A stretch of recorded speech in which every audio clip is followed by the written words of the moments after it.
Salutations à tous et à toutes, c'est FW et bienvenue dans FW Talks. FW Talks, aujourd'hui, nous allons parler de l'énergie. Alors, l'énergie, c'est quoi l'énergie? En fait, l'énergie, c'est simplement une force en action. Quand on te parle de l'énergie, on est en train de te parler d'une force en action. On te dit que c'est par opposition à dynamis, la force en puissance.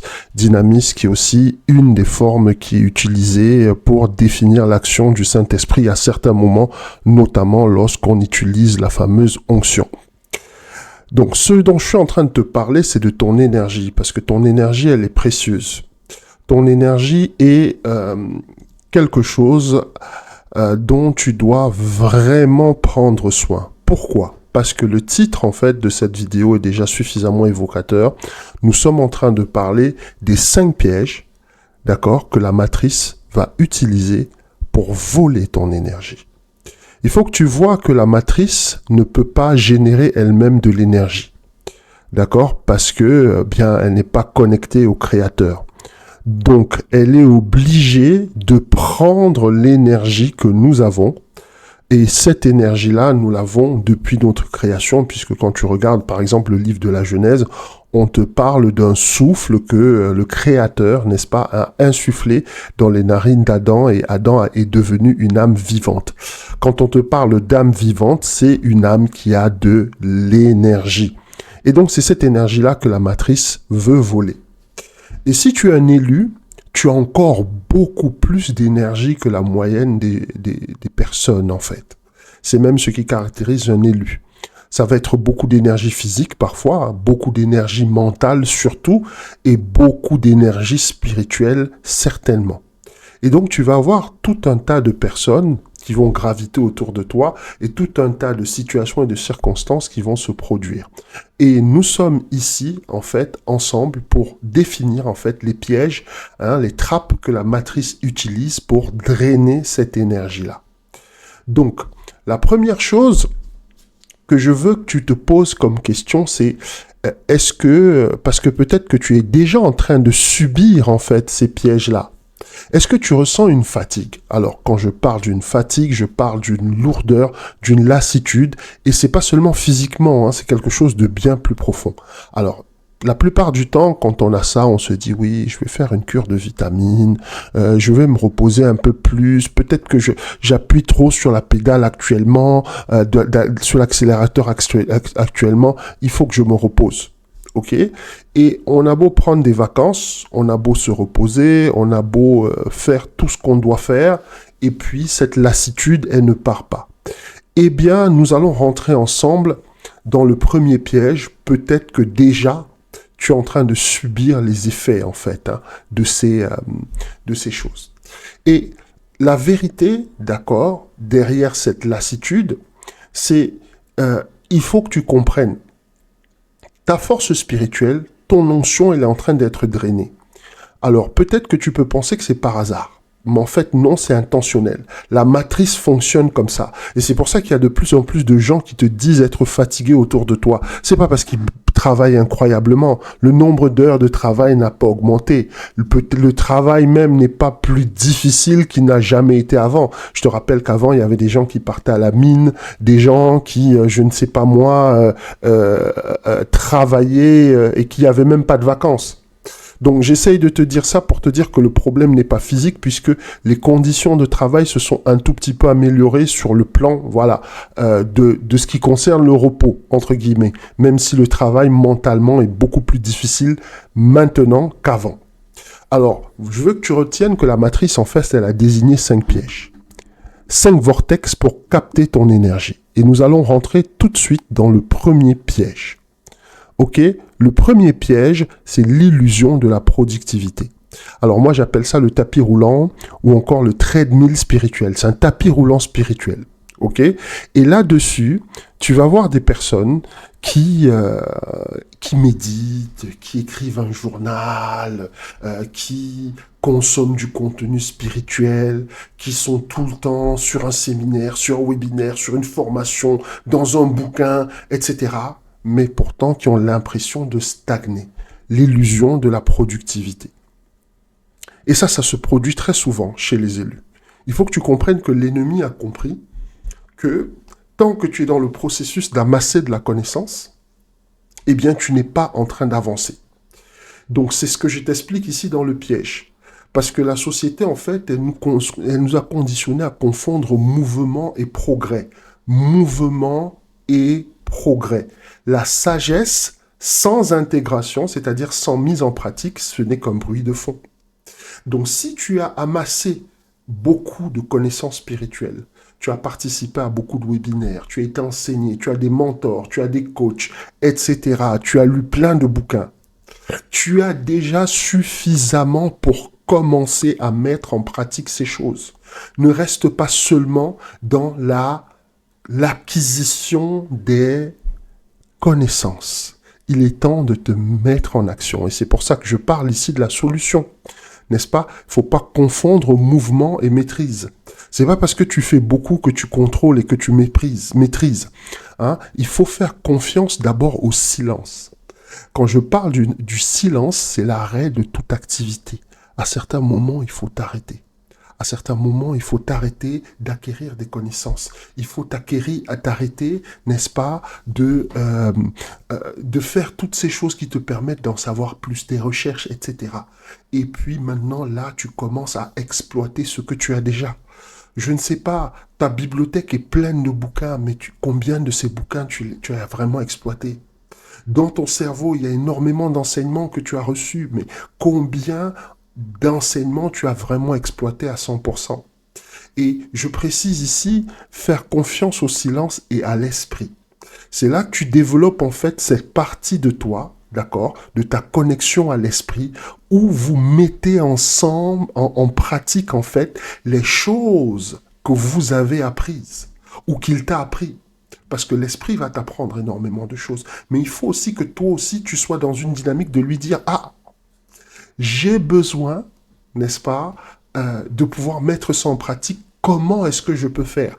Tant que la discussion, tu ne l'as pas encore eue avec ton esprit sur la mise en pratique des connaissances que tu as acquises, tu vas toujours être dans cette espèce d'hyperactivité, d'hyper-recherche, et franchement, ta vie, elle va pas vraiment changer. Donc, je précise ici que l'hyperactivité, c'est pas le signe d'une saine vitalité, bien au contraire. Beaucoup sont pris dans l'illusion de la productivité.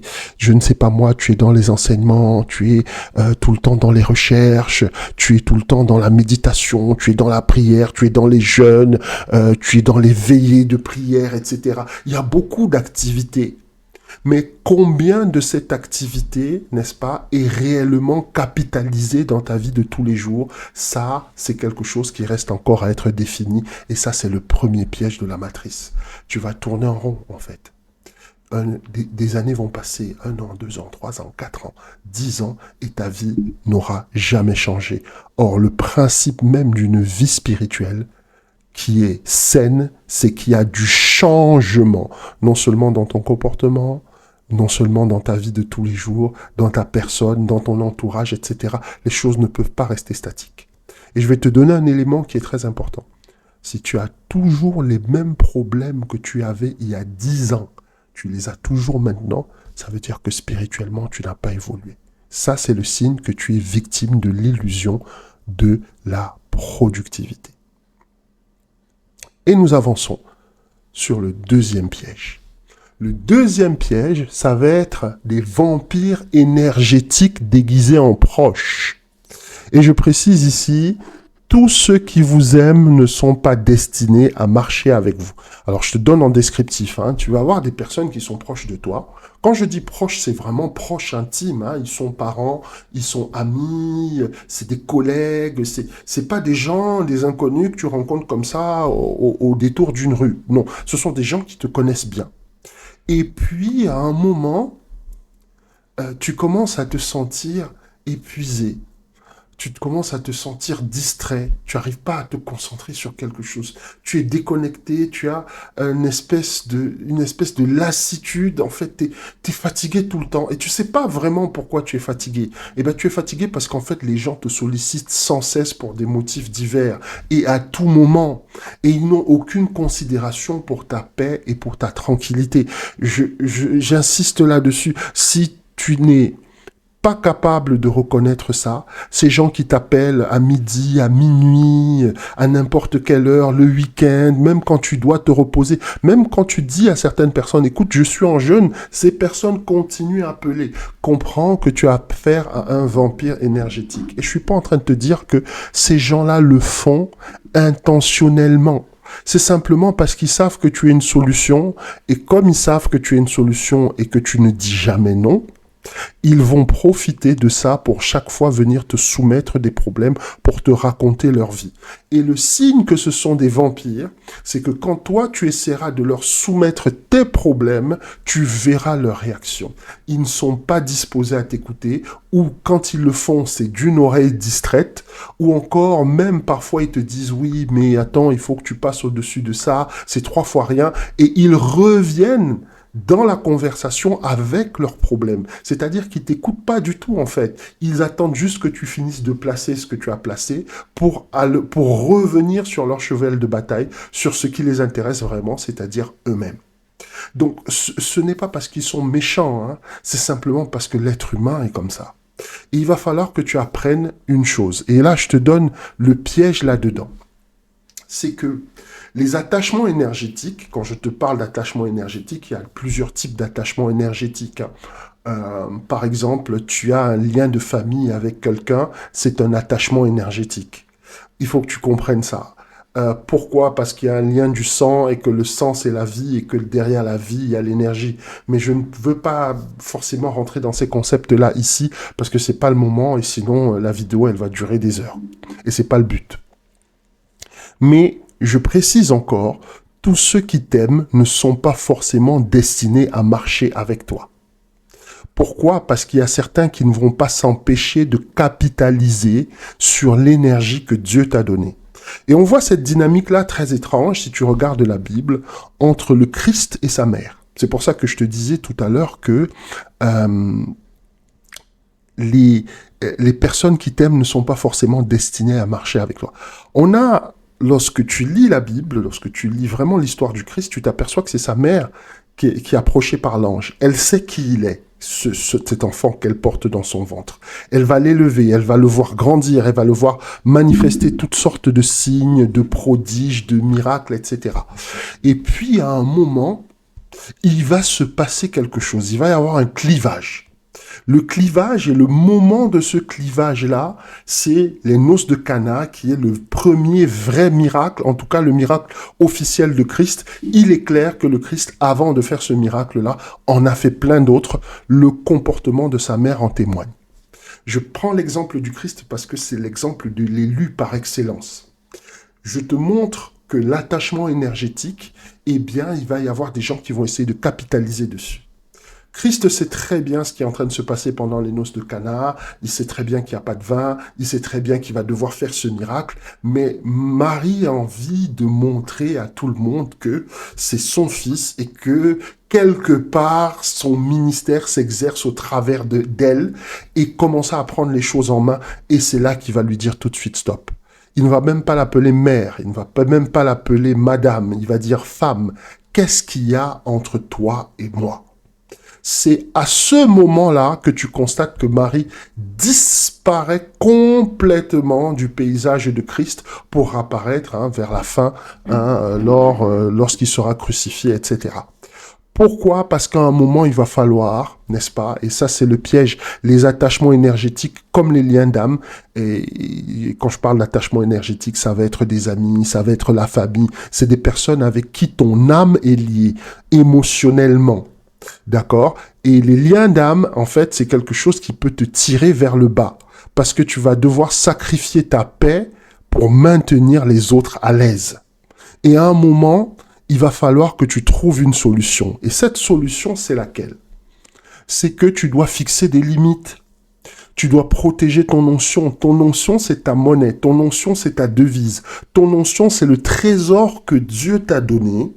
Le Créateur t'a donné pour solutionner non seulement les problèmes de ce monde, mais aussi pour solutionner les problèmes de ta vie.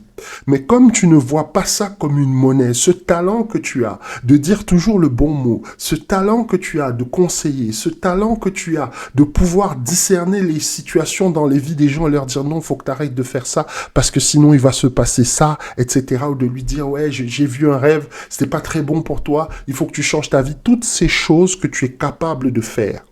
Il faut que tu comprennes que ce talent-là, c'est aussi ce que Dieu t'a donné pour solutionner tes problèmes de vie. Le problème se pose lorsque tu prends ce talent et que tu commences à le distribuer à tout va.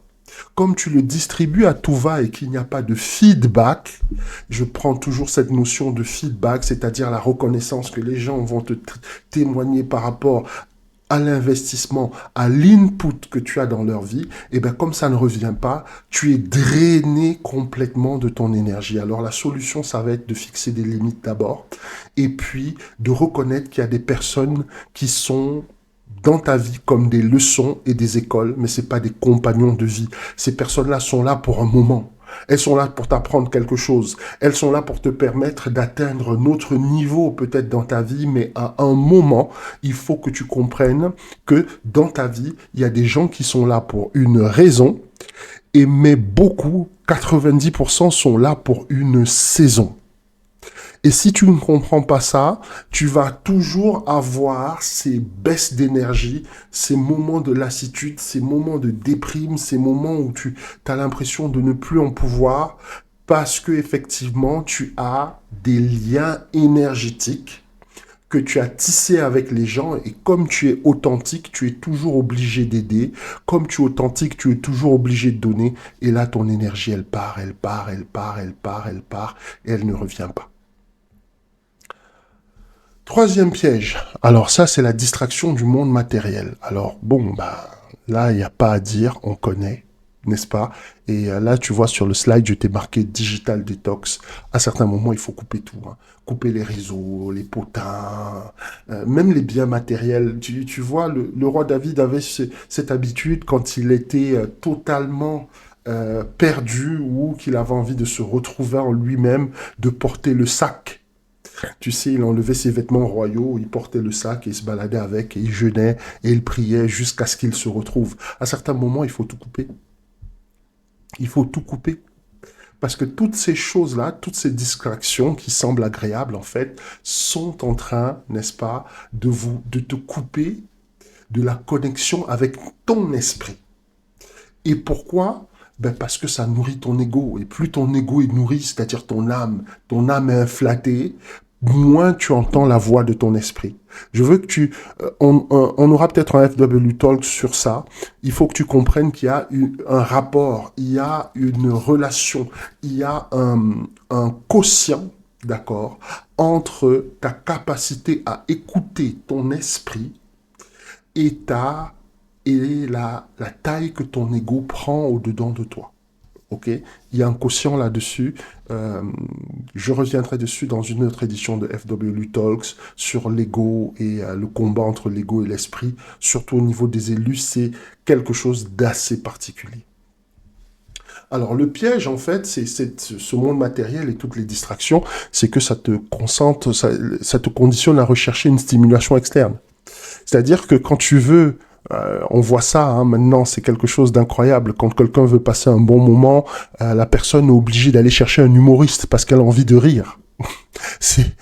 Je ne dis pas que les humoristes ne font pas un bon travail, c'est pas ce que je suis en train de te dire. Mais je vais te faire comprendre que si tu as envie de rigoler, vraiment parfois il te suffit d'ouvrir ta fenêtre et de regarder ce qui se passe dans la rue. Et de méditer dessus, et même parfois de méditer sur ta vie, sur ta propre vie, tu vas commencer à rigoler. Donc le monde te conditionne toujours à chercher une stimulation externe, alors qu'en fait, tu as tout ce qu'il te faut à l'intérieur de toi. Et plus tu te focalises sur l'intérieur, bah plus ta connexion spirituelle, elle s'affaiblit, et plus ton esprit, il s'endort. Donc le monde en fait veut te garder endormi et les distractions, et tu as vu l'entertainment maintenant, c'est comme ils disent en anglais, c'est big business, on parle en milliards de dollars Il y a quelque chose de très compliqué dans ce monde où il y a des guerres, il y a des famines, il y a toutes sortes de choses qui sont horribles et on investit des milliards, non pas sur la science, non pas sur, je ne sais pas moi, une meilleure, je ne sais pas, vie en société, on va investir des milliards sur un film ou sur l'industrie du cinéma. Alors, je ne te dis pas que le cinéma n'est pas une belle chose. Je suis moi-même un fan de cinéma dans une certaine mesure. Ok? Mais à un moment, on a atteint une démesure totale par rapport à la réalité que nous vivons. Il n'est pas normal qu'on investisse des milliards dans un film. Ça n'a pas de sens. Mais c'est à toi de voir. Donc, je te parle du piège de connexion spirituelle qui s'enfaiblit, ton esprit qui s'endort parce que tu es toujours en train de chercher des stimuli externes. Et ces stimuli externes-là t'empêchent de comprendre que tu es un monde à toi tout seul. Tu dois pouvoir vivre dans ce monde et vraiment prendre du plaisir à vivre dans ce monde. Ok, nous avançons. Et là, je te donne la solution par rapport au piège qui s'appelle la distraction du monde matériel. Parce que le monde veut te garder endormi. La solution, c'est de retrouver ton focus par la discipline et l'ordre. Nous parlons tout le temps, dans le cadre de cette chaîne, dans le cadre des divers segments, de cette notion de discipline et d'ordre. Si tu es un élu et qu'il n'y a pas de discipline et qu'il n'y a pas d'ordre dans ta vie, je te garantis que très rapidement, tu vas faire les frais de cette politique. Je ne suis pas là pour te faire peur, mais c'est une conséquence logique. Et là, ce que je te dis par rapport à cet endormissement dans lequel le monde veut te plonger, c'est que tu dois être intentionnel avec ton temps et ton énergie. Qu'est-ce que j'entends par intentionnel avec ton temps et ton énergie? Si tu consacres du temps à quelque chose, il faut que ce soit quelque chose qui fasse grandir les autres spirituellement ou qui te fasse grandir spirituellement. Si tu consacres ton énergie à quelque chose, vraiment, hein, quand je dis consacrer son énergie, c'est pas passer 1 ou 2 minutes. Hein. Si tu passes régulièrement du temps là-dessus, voilà, c'est pour te faire grandir spirituellement, c'est pour t'élever spirituellement, pour augmenter ta vibration, pour augmenter la vibration de ce monde et faire tendre les choses vers le haut. Mais si tu dois passer des heures au téléphone avec quelqu'un qui est en train de casser du sucre sur le dos des gens, si tu dois passer, je ne sais pas moi, des heures à discuter avec quelqu'un qui vraiment, bien que tu aies beaucoup d'affection pour la personne n'a pas un seul mot positif pour qui que ce soit ou quoi que ce soit à part elle-même. À un moment donné, tu es en train de gaspiller ton temps et ton énergie. Et ce gaspillage-là rentre dans quelque chose, ok? Ne gaspille pas ton temps avec n'importe qui, ne gaspille pas ton temps avec n'importe quand, ne gaspille pas ton temps n'importe où. C'est un don que le Créateur t'a fait pour rendre ce monde meilleur. J'essaye de te faire comprendre les choses parce que parfois, en tant qu'élu, personne ne veut vraiment nous dire pourquoi nous avons des problèmes. Si tu gaspilles la chose la plus précieuse que le Créateur t'ait donnée, il est normal que ta vie soit plus compliquée. Il est normal que tu aies des problèmes financiers. Il est normal que tu aies des problèmes dans tes relations. Il est normal que tu ne te sentes pas bien. Il est normal que tu te sentes emprunté et mal à l'aise dans ce monde-ci parce que simplement, les choses qui pour toi sont des priorités, tu les traites, n'est-ce pas, comme des options. Ok? Donc, je parle encore de ça ici, c'est que le talent que le créateur que Dieu a mis au-dedans de toi, c'est pour rendre le monde meilleur, c'est pas pour nourrir la machine qui s'appelle la matrice, et c'est pas pour divertir tes amis. Parce que quand il t'appelle, etc., chaque fois que je discute avec Will, je me sens bien, ou chaque fois que je vais discuter avec tel, je me sens mieux, etc., etc. Mais j'attire ton attention là-dessus, parce que ton énergie, elle est précieuse, et elle doit cesser de nourrir des gens qui n'apportent rien au monde, en fait. Je ne te dis pas qu'il faut te couper de tout le monde, mais il va falloir que tu fasses un tri parce qu'on ne peut plus continuer comme ça. Tu sais que tu es arrivé à un moment où tu ne peux plus supporter.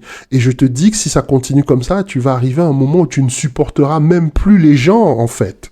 Et c'est ça que j'essaye d'éviter. Mais il faut que tu trouves un équilibre. Et cette notion d'équilibre est très, très importante. Parce que tu vas finir par constater que les gens sont beaucoup plus préoccupés par eux-mêmes que par toi. Et ils sont beaucoup plus préoccupés par eux-mêmes que par toi parce que c'est une dynamique qui est dans ta vie, parce que tu es un élu. Et c'est le Créateur qui doit s'occuper de toi. Il faut arrêter d'attendre d'eux qu'ils fassent ce qui n'est pas prévu qu'ils doivent faire. Ce qui est prévu qu'ils doivent faire, c'est ceci. C'est venir auprès de toi pour chercher des solutions. Et ce qui est prévu que tu dois faire, c'est toi te tourner vers le Créateur, n'est-ce pas, pour prendre cette énergie-là, pour pouvoir la leur transmettre.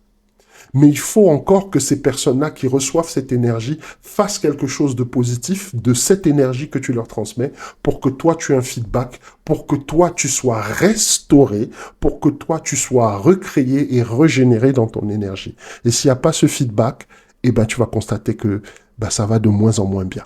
Donc le monde veut te garder endormi et pour ça il va utiliser beaucoup de distractions extérieures.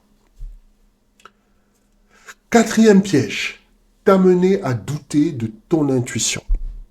C'est le plus grand don que les élus possèdent, celui de l'intuition, encore que pour moi, je n'aime pas le mot intuition, je préfère le mot révélation. D'accord ? Les élus, généralement, lorsque tu es un élu, tu as une capacité de révélation, de discernement, de compréhension des événements futurs que les autres n'ont pas, parce que tu as une lecture qui est totalement spirituelle des choses. Et le monde dans lequel tu vis va t'amener à douter de tes intuitions. Va t'amener à douter de ce que j'appelle ton savoir intérieur ou ton témoignage intérieur. Au profit d'une validation extérieure au lieu de te faire confiance à toi. De quoi je suis en train de parler ? Je suis en train de te parler de situations qui vont arriver dans ta vie où tu vas avoir une idée, un projet, quelque chose que tu as envie vraiment de réaliser et tu sais que c'est ce qu'il y a à faire. Et puis, tu vas en parler parce que généralement, on va dire que c'est le péché mignon de chacun d'entre nous. On aime souvent partager les choses qui se passent à l'intérieur de nous avec notre entourage. Le problème, c'est que notre entourage, il n'est pas à notre niveau, en fait. Notre entourage, il n'a pas notre talent. Notre entourage, il n'est pas connecté sur la même vibration et la même fréquence que nous. Je te dis pas que ton entourage n'a pas de talent, je te dis que ton entourage n'a pas ton talent. Ok ? Et donc, toi, peut-être que, je ne sais pas moi, tu es en train de voir les choses comme un artiste, eux vont peut-être voir les choses comme des comptables. Et c'est généralement ce qui se passe. Et quand tu vas venir les rencontrer, eh bien, ce qui va se passer, c'est qu'ils vont te dire « Ah oui, mais ça va jamais marcher ton truc. Ouais, mais il faut que tu regardes, il faut que tu fasses attention, etc., etc., etc. » Ok ? Et le piège, c'est que une fois que tu es rentré dedans, tu commences à douter de tout. Tu commences à douter de ton intuition, donc de ton don de révélation. Tu commences à douter de ton esprit. Parfois même, tu commences à douter de ta spiritualité. Tu te dis, oui, mais est-ce que c'est vraiment Dieu qui m'a révélé ça ? Est-ce que c'est vraiment mon esprit connecté à ça, etc., etc., etc. Mais en fait, là, tu comprends pas que tu es en train d'abandonner ton pouvoir, d'accord ? D'abandonner ton don, d'abandonner ton talent pour te fier à la logique. Et là, tu rentres dans quelque chose qui devient super compliqué. Quand tu rentres dans la logique, quand on se base vraiment sur la logique, tous les élus dont je t'ai déjà parlé ici, moi je préfère citer ceux de la Bible parce que c'est ceux que je connais mieux, que ce soit Joseph, que ce soit Moïse, que ce soit le Christ lui-même et beaucoup d'autres, eh bien en fait ils n'ont pas de raison logique d'avoir fait ce qu'ils ont fait. Ils n'ont pas de raison logique de se sacrifier pour les gens. Ils n'ont pas de raison logique, en fait, de mettre en péril leur vie, parfois leur tranquillité, parfois même leur existence et même celle de leurs proches en danger pour la simple raison qu'ils sont convaincus qu'ils ont une mission. Et là, quand tu rentres dans ce cadre-là, le cadre de la logique, tu vas entrer très lentement dans le cadre du matérialisme. Une fois que le matérialisme s'est infiltré dans toi, le consumérisme n'est pas loin. Parce qu'en fait, le matérialisme va tuer toute spiritualité au-dedans de toi. Et le matérialisme va t'amener vers ce qui est sa religion à lui, qui s'appelle le consumérisme. Ok ? Et quand tu rentres dans... Parce que je te parle de religion, le consumérisme, c'est la religion du matérialisme. Et Une fois que tu es rentré dans le consumérisme va t'amener dans la spiritualité, en fait, qui est celle du matérialisme, qui est la doctrine luciférienne. Donc, j'essaye de positionner un peu les choses de cette façon-là pour que tu les comprennes mieux. Alors, c'est pas une vérité absolue, mais je veux que tu comprennes que la plupart des gens qu'on retrouve dans la doctrine luciférienne, ils ont fait d'abord le passage du consumérisme et du matérialisme, et quand ils ont voulu rentrer dans quelque chose d'un peu plus profond, ils ont adopté la doctrine luciférienne. Mais ce n'est pas le sujet de ce partage. Ok, c'est juste pour te dire que douter de ton intuition, douter de ta connexion à l'esprit, eh bien, c'est quelque chose de dangereux. Et donc, la solution, c'est de comprendre que ton intuition, donc ton don de révélation, est le média par lequel ton esprit communique avec toi. Donc, il est capital de renforcer ta relation avec l'esprit et de nouer une vraie relation avec ton esprit pour comprendre ses besoins. Ton esprit a des besoins. Tu sais, il nous arrive souvent, parfois, tu passes un moment et tu te dis, ah ouais, mais ça fait un bon bout de temps que, je sais pas, moi, j'ai pas mangé de chocolat, ou j'ai pas mangé un bon steak, etc. Ou, je ne sais pas, moi, tu as parfois des envies, hein, bon, il y a d'autres personnes qui sont peut-être véganes, etc. Encore que nous aurons un partage sur le véganisme très très bientôt et nous allons rentrer dans la spiritualité qu'il y a derrière le véganisme pour mieux comprendre un peu comment toutes ces choses-là s'articulent sur le plan spirituel et il y a pas mal de choses à révéler aussi dessus. Mais ça c'est pour très bientôt. Donc l'idée c'est de comprendre que il y a un besoin de comprendre les besoins de ton esprit. Ton esprit a des besoins, il a faim. Il faut que tu le saches, ton esprit a faim. Parfois, il a faim de méditation, parfois, il a faim de retraite spirituelle, parfois, il a faim de louange, d'adoration, ou il peut avoir de multiples faims, en fait, ton esprit, au même titre que ton corps. Parfois, ton corps a faim de viande, il peut avoir faim de, je sais pas moi, de légumes. Moi, il m'arrive parfois de passer une semaine entière où je ne mange que des légumes parce que je n'ai envie de manger que des légumes. Je ne veux pas de viande, je ne veux pas de poisson, je ne veux manger que des légumes. Et ça, c'est parce que, bon, j'ai appris à écouter aussi mon corps. D'autres personnes qui ont des rapports un peu moins ambigus ou moins compliqués avec leur corps vont avoir des choses un peu moins saines comme envie. Mais bon, c'est chacun selon ses besoins et puis chacun selon sa sensibilité. Donc, ce que je suis en train de te dire, c'est que ton esprit aussi a des besoins. Et une fois que tu vas commencer à avoir une vraie relation avec ton esprit, alors je ne parle pas de la relation avec l'esprit, c'est-à-dire l'esprit de Dieu, l'esprit de vie, l'esprit qui nous connecte à toute la création, je parle de ton esprit, l'esprit qui est à l'intérieur de toi. Pourquoi je te parle de ça? Et je parle de ça tout le temps ici dans FW Talks. Tu as un esprit. Ok, parce que tu es une création trinitaire. Tu as un corps, tu as une âme, tu as un esprit. Et cet esprit-là, tu dois te connecter avec lui, tu dois connaître ses besoins. Parfois, il a besoin de passer des moments dans la louange. Parfois, il a besoin de passer des moments dans l'adoration. Parfois, il a besoin de passer des moments profonds dans la méditation et tu dois reconnaître ces moments-là. Et quand tu vas avoir une vraie relation avec ton esprit, quand tu vas le rencontrer, eh bien, tu ne pourras plus confondre tes intuitions avec tes envies et tes peurs. Voilà la vérité. Et si tu es à ce niveau-là, eh bien, ce piège-là que la matrice utilise, en fait, de t'amener à douter de ton intuition pour te prendre cette énergie-là, ou encore pour que cette énergie-là ne se disperse pas dans la matrice, eh bien, tu vas l'éviter. Et nous arrivons au 5e piège. Le 5e piège, alors c'est l'épuisement spirituel. Alors j'en ai parlé un tout petit peu au début, je reviens à la fin, l'épuisement spirituel. Tu ne peux pas boire dans une coupe qui est vide. Tu ne peux pas boire dans une coupe qui est vide. Alors, tu passes ton temps, tu donnes du temps, de l'énergie, de ta sagesse à des gens qui ne veulent pas progresser, et du coup tu te sens vidé. Tu n'as plus rien à l'intérieur de toi, tu as ce sentiment de découragement, de solitude, de déprime, eh bien c'est normal. Ok, c'est que tu es dans l'épuisement spirituel qui est un des pièges préférés de la matrice pour te voler ton énergie. Ok, et le piège, c'est que tu es arrivé à croire que ta valeur repose sur ce que tu peux donner. Oui. Et on t'amène toujours dans cette dimension-là. Ouais, mais si tu es pas un bon ami, tu es pas un bon ami si tu n'es pas là pour tes amis. Ok, tu es pas, je sais pas moi, un bon frère si tu n'es pas là pour les membres de ta famille. ok? Mais à certains moments, il faut que tu ne sois pas là. Je m'explique. Si tu es toujours là pour les gens de ta famille, ça veut dire que quelque part, tu incarnes pour eux un messie, un sauveur, ok? Tu t'épuises en fait en essayant de sauver tout le monde. Le but n'est pas de sauver tout le monde. Le but, n'est-ce pas, c'est d'arrêter de donner du poisson aux gens au lieu de leur apprendre à pêcher. Il faut que les gens arrivent à créer eux-mêmes leurs propres solutions.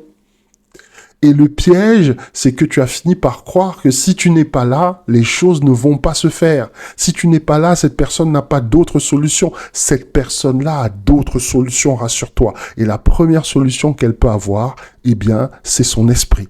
La première solution qu'elle peut avoir, c'est son cerveau. La première solution qu'elle peut avoir, c'est son âme. Il y a un travail à faire. Elle n'est pas arrivée dans cette situation de difficulté par hasard. Ces difficultés se sont présentées à elle parce qu'à un moment donné, il y a des lois de la nature, des lois de la création que cette personne a dû certainement violer ou rompre. Voilà. Et au lieu de lui apprendre le respect des lois, toi, tu reviens réinitialiser sa vie et je te garantis que lorsqu'il y aura un autre problème, cette personne reviendra encore vers toi parce que tu es devenu sa solution. Et la solution par rapport à tout ça, bien sûr, on revient à cette notion de fixer des limites, hein, de protéger son énergie, d'accord, et de trouver un équilibre, en fait. Ok, c'est pas forcément chasser tout le monde et dire ouais, je veux pas vous voir, me cherchez pas, etc. C'est pas ça du tout. C'est de se rappeler en fait que, eh bien, tu n'es pas ici pour sauver tout le monde. Il y a déjà un Christ, il y a quelqu'un qui a fait ce boulot-là. D'accord? Toi, tu es juste le chemin. Tu es pas le chemin, tu es juste le GPS qui indique la route vers Christ. En d'autres termes, tout le monde a accès à l'esprit. Tout le monde a accès à la parole. Tout le monde a accès à toutes ces merveilleuses choses qui leur permettent d'évoluer spirituellement et de solutionner leurs problèmes. S'ils sont dans des problèmes, c'est justement parce qu'ils ont négligé une partie de leur vie, de leur développement spirituel. Et au lieu de réinitialiser leur vie en solutionnant leurs problèmes, c'est-à-dire, par exemple, je sais pas moi, quelqu'un a des difficultés financières, au lieu d'aider la personne déjà à comprendre pourquoi elle se retrouve dans les difficultés financières, ça peut être de la mauvaise gestion, ça peut être des mauvais investissements, dans quel cadre tu investis, dans quel esprit tu investis, pourquoi tu investis, etc. Il faudrait qu'on puisse voir ça ensemble. Non, toi, tu arrives, tu dis, bon, écoute, t'es endetté de combien? Ah oui, j'ai une dette, je sais pas moi, de 10 000 euros. Ben, tu comptes 10 000 euros et tu lui donnes et tu penses que tu es un bon ami, tu penses que tu es un frère, tu penses vraiment que tu es une sœur qui vraiment a la main sur le cœur et qui est en train d'aider. Et non, en fait. Cette personne-là va utiliser ces 10 000 pour résoudre ses dettes, enfin pour purger ou pour enlever son débit, et puis elle va se rendetter à nouveau. Voilà ce qui va se passer. N'oublie pas que tu n'es pas le chemin, tu es juste le GPS. Tu montres aux gens la route qu'ils doivent prendre. Arrête de chercher à sauver tout le monde, c'est pas le but de ta vie. D'accord? Sinon, tu vas te retrouver en train de chercher de boire dans une coupe qui est vide parce que l'épuisement spirituel aura déjà complètement rongé toute ta vie. Donc voilà les pièges que la matrice, elle va tisser autour de toi. Ok? Et donc je t'ai donné les 5 pièges qu'il faut absolument éviter parce que c'est ça qui va nuire à ton développement spirituel. Qu'est-ce que je pourrais te dire en conclusion? En conclusion, tous ces pièges que je t'ai décrits là peuvent être évités avec une seule chose. Et cette chose-là qui est magnifique, ça s'appelle le discernement. Tu dois donner avec discernement. Tu dois aider avec discernement. Tu dois soutenir avec discernement, avec sagesse. Et ces choses-là ne peuvent se développer qu'à partir du moment où, primo, tu as une très bonne relation à l'esprit, tu as une très bonne relation avec ton esprit, et bien sûr, tu as un mentor de qualité. Je suis tout le temps en train de prêcher par rapport au mentoring ici, parce que ça a changé ma vie et ça m'a permis de gagner plusieurs années en termes de développement spirituel. Et mon souhait, c'est que ce soit pareil pour toi.